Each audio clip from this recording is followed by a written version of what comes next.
Power in Washington doesn't just live in the Oval Office, it also lives at the podium, in the person who speaks for the president when the cameras are rolling and the pressure is at its peak. Today, that person is Karoline Leavitt, the youngest White House press secretary in U.S. history and one of the most polarizing figures in Donald Trump's new administration. She says the job has given her PTSD. Her husband, more than 3 decades older than her, is at the center of a social media firestorm. And now, a woman with reported family ties to Leavitt has been detained by U.S. immigration authorities, raising questions about power, favoritism, and the rule of law. This is not just a political soap opera. It is a window into how personal narratives are weaponized in modern American politics, and what that reveals about the United States in 2025. Stay with this video until the end because this story is about much more than one press secretary. It's about stress, image, and how the machinery of the White House interacts with the institutions that shape people's lives, from social media and celebrity culture to ICE detention centers. Karoline Leavitt is not a traditional Washington insider. In her late 20s, she rocketed from campaign spokesperson to one of the most visible faces of the Trump White House, standing at the lectern and fielding questions from a press corps that often views her boss with suspicion or outright hostility. Being press secretary means living inside a pressure cooker. Every word can move markets, shift alliances, or ignite a media firestorm. In interviews, Leavitt has described the job as mentally and emotionally punishing, even invoking the language of trauma to capture the constant stress that comes with being the president's chief defender on live television. This is an important global story because the White House press briefing is one of the most watched political stages in the world. What happens in that room does not just affect domestic audiences, it also signals U.S. intentions to allies, rivals, and markets from Brussels to Beijing. Recently, Leavitt claimed she has PTSD from her work as press secretary, a comment that sparked a debate far beyond Washington. Critics argue that using the term so casually trivializes the experience of veterans, refugees, and victims of violence who live with diagnosed post-traumatic stress disorder. Supporters counter that she is speaking candidly about the toll this job takes on a young woman who is constantly under attack from political opponents and the media. Behind the scenes, a modern press secretary is more than a spokesperson.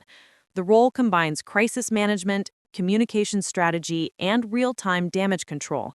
When a foreign policy crisis breaks or a controversial immigration raid hits the headlines, the press secretary is the first line of defense, stitching together talking points from national security teams, domestic advisors, and the president's own instincts. Calling that experience traumatic resonates with supporters who see the Trump White House as besieged by what they view as hostile institutions. At the same time, it inflames critics who see the comment as evidence of a political culture that plays victim while holding immense power.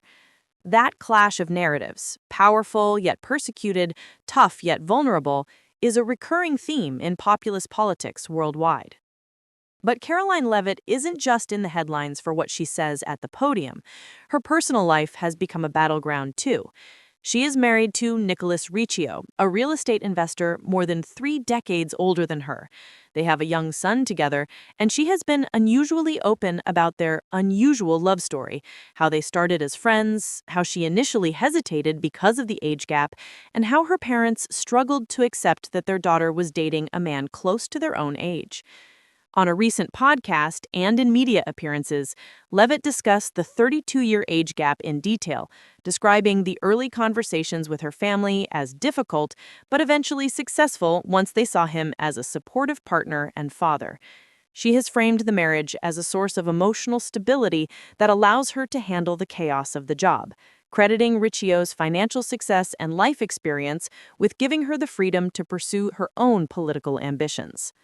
The internet, however, has been brutal.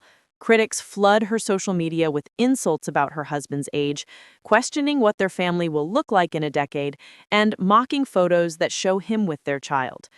Some have even accused her of editing images to make him look younger, turning every family post into a referendum on their relationship.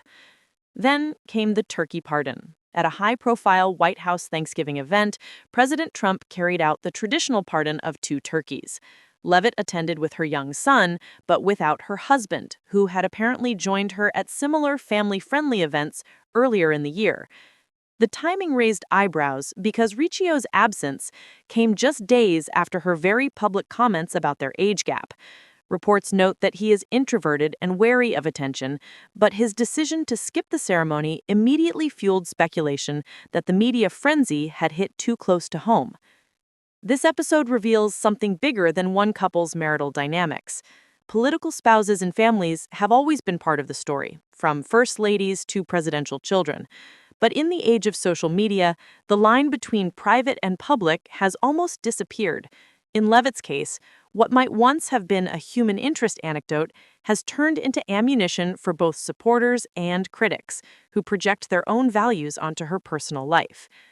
As the age gap debate raged on, another story emerged, this one tied to one of the most polarizing institutions in U.S. politics, Immigration and Customs Enforcement, or ICE.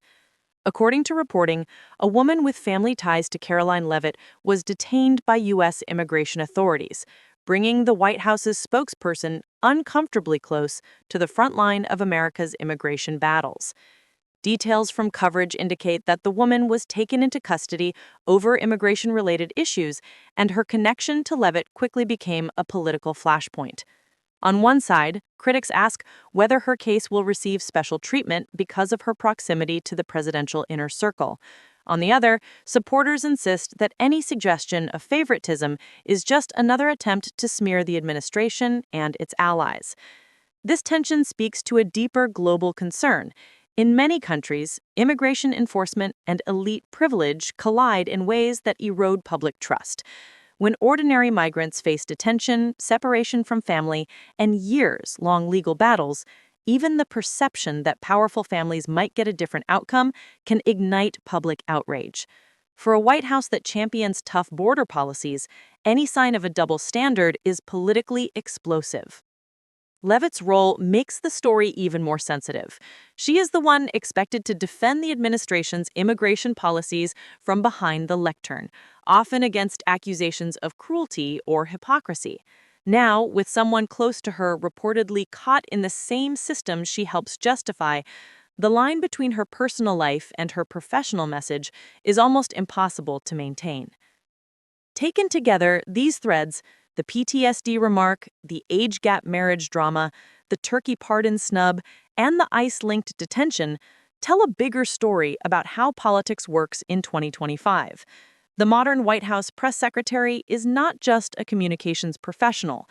She is a character in a constantly evolving narrative, where personal identity, family life, and policy all blend into one big storyline. From a geopolitical perspective, this matters because the United States sells not just policies, but also personalities. Foreign allies watch the podium for clues about instability, factionalism, or ideological shifts inside the administration. Adversaries study how figures like Leavitt handle pressure, scandal, and public criticism, looking for signs of weakness or division they can exploit. When Leavitt talks about mental strain, it signals something about how this White House sees itself, embattled yet defiant. When her personal life becomes a meme war, it shows how domestic culture battles can overshadow serious policy debates. And when an immigration case touches someone close to power, it tests whether American institutions can apply the law evenly, regardless of political connections. In many ways, this is the new face of soft power, or perhaps soft vulnerability. Governments around the world are learning that public opinion is not just shaped by official statements, but by gossip, viral clips, and the perceived authenticity of the people who speak for the state. Karoline Leavitt's story is a case study in how that plays out in real time. So, what should you, as a viewer, trying to understand global politics, take away from all of this? First, personalities matter, but they are not the whole story. Leavitt's stress, her marriage, and her family ties are news because they intersect with real power and real policy. They influence how messages are delivered, how the media responds, and how the public emotionally connects to an administration whose decisions affect everything from border security to foreign wars. Second, narratives are contested. Supporters see Leavitt as a young, loyal fighter taking incoming fire from elites, sacrificing her peace of mind for the cause.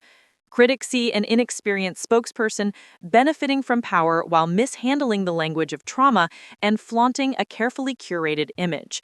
Both sides are trying to turn her into a symbol, either of populist resilience or of hypocritical privilege.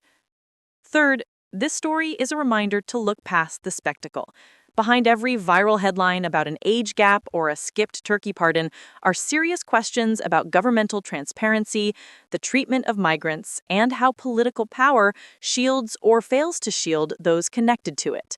When someone tied to the White House ends up in an immigration detention context, the response tells you What kind of system you're dealing with.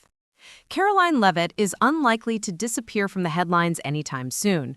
As long as she stands at that podium, her personal life, her mental health comments, and her family connections will continue to be scrutinized and used in America's ongoing political battles.